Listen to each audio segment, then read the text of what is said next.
Today, it's all about the chin. The chin is in.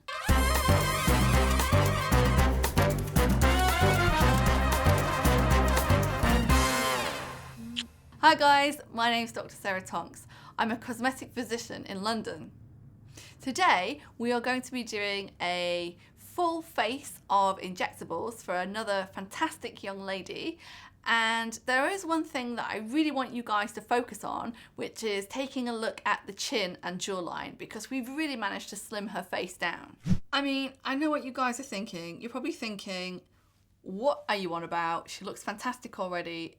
How can you even bring yourself to inject her? Well, yeah, I totally get where you're coming from there, but often there are tiny little tweaks that you can do to make even the most gorgeous person look that teeny tiny little bit better, or, you know, more perfect than they already are. Look at Angelina Jolie, for example. So if I am looking at her with a super critical eye, and why not, because that's why we're all here, right? She has lost some volume in the temple. The tail of the brow is a little bit too low.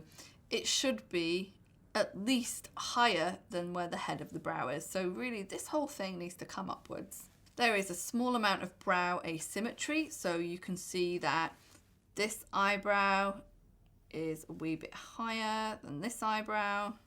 Not much, just a tiny bit. The lower facial third is a little bit short. Now, normally that's fine on a woman. It's quite feminine. And I'm not saying it looks bad, but as we get older, this height becomes smaller. And this muscle here, it tends to rotate your chin up like this. So you end up with that kind of witchy appearance. And what I'm going to do for her is just unrotate that and make the jawline look like it's a little bit stronger. She has lost a little bit of volume in this area underneath the eye as well. This lady does have a problem with having her lip filler done. So before this picture was taken, I dissolved her old filler so that we'd have a fresh canvas.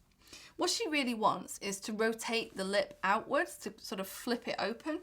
And where she has previously had filler, she's kind of ended up with sort of like two big sausages here on each side.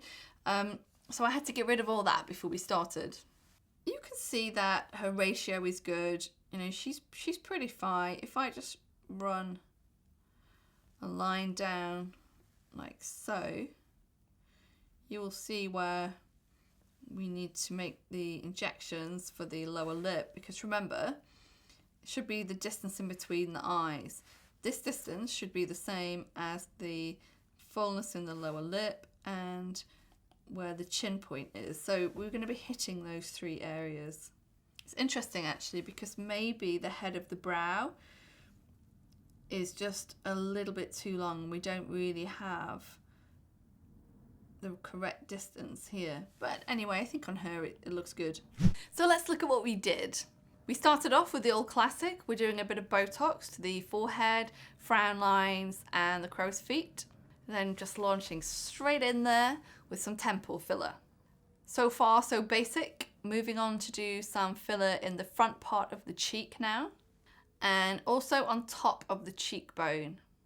Often these are both important because you need to treat on top of the cheekbone to get lift, but you also need to treat the front part of the cheek in order to replace that lost volume there.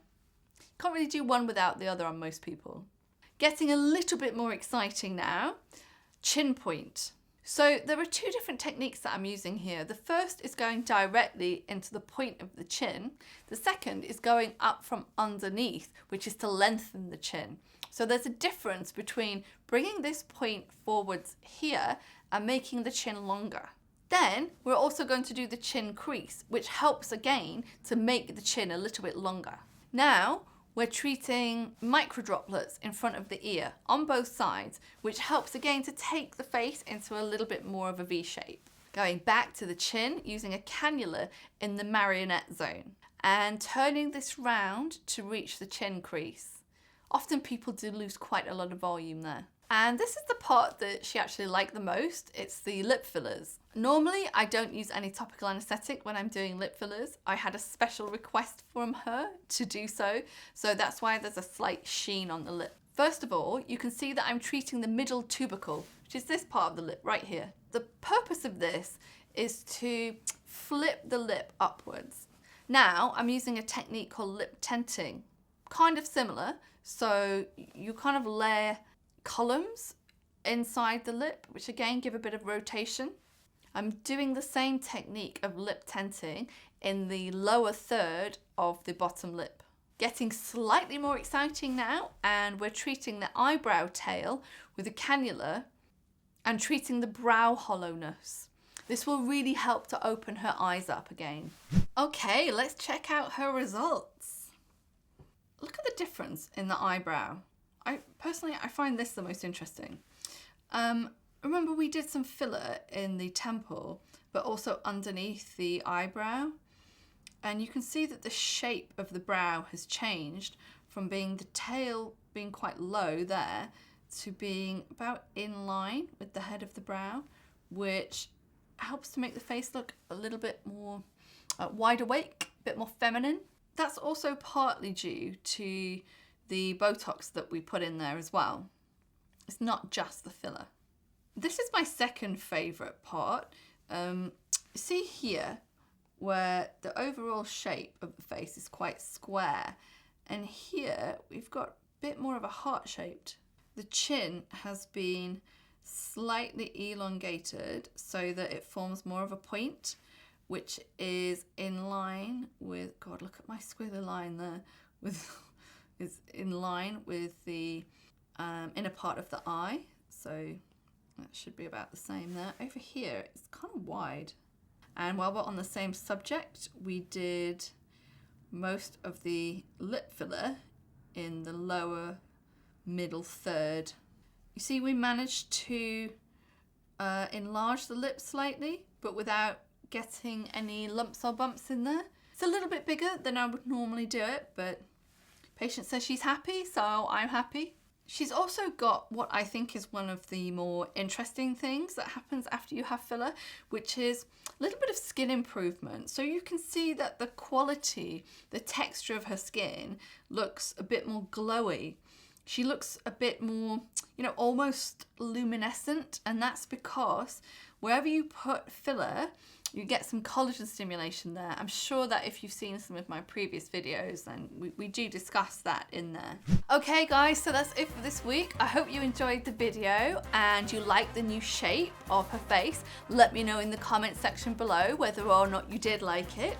Join me again next week where I will be doing more of the same. And in the meantime, if you like the content, please don't forget to like, comment and subscribe to the channel.